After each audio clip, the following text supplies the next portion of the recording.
Praise the Lord. கர்த்தர் நல்லவர். ஆண்டவர் உங்களை ஆசீர்வதிப்பாராக. அந்த நாளில் ஒரு வசனத்தை நான் வாசிக்கிறேன் பாருங்க. கர்த்தர் உங்களை ஆசீர்வதித்து கர்த்தர் உங்களை கனப்படுத்துவார். பாருங்க, ஏசாயா 52 அதிகாரம் 2 வசனத்தை வாசிக்கிறேன்.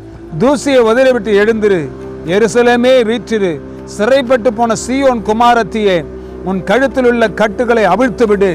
பாருங்க, உன் கழுத்தில் உள்ள கட்டுகளை அவிழ்த்து விடு, உன் தூசியை உதறிவிட்டு எழுந்திரு என்று வசனம் சொல்லுகிறது.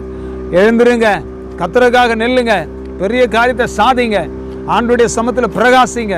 கர்த்தர் நிச்சயமா உங்க வாழ்க்கையில் பெரிய காரியத்தை கர்த்தர் செய்வார். தேவனுடைய பிள்ளைகளே, நாம் எழுந்து பிரகாசிக்கிற காலத்துக்குள் வந்திருக்கிறோம்.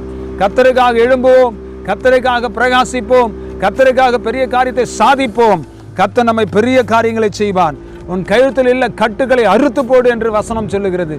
அறுத்து போடுங்க, கட்டுகளை அறுத்து போடுங்க. கர்த்தர் பெரிய காரியத்தை உங்க வாழ்க்கையில செய்து ஆசீர்வதித்து உங்களை மகிழ பண்ணுவார். நாம் ஜெபிக்கலாமா கர்த்தருடைய பாதத்துல? நல்ல தகப்பனே, இந்த நல்ல வேலைக்காக ஸ்தோத்திரம். எங்களை எழுந்திருக்கும்படி, கர்த்தருக்காக பிரகாசிக்கும்படி, பெரிய ஆசீர்வாதங்களை பெற்றுக்கொள்ளும்படி கர்த்தர் நீர் உதவி செய்யுங்க.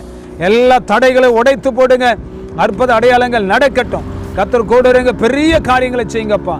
கழுத்தில் உள்ள கட்டுகளை அவிழ்த்து போட்டு ஆண்டவரே, கர்த்தர் சாதிக்கும்படி கர்த்தர் கிருபை செய்யுங்க. இப்படி கரத்தில் ஒப்பு கொடுக்கிறோம். அற்புதம் நடக்கட்டும். தாழ்த்துகிறோம், நாமத்தை உயர்த்துகிறோம்.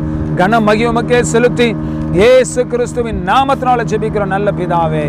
ஆமென், ஆமென், ஆமென். God bless you. கர்த்தர் உங்களை ஆசீர்வதிப்பார். ஆமென்.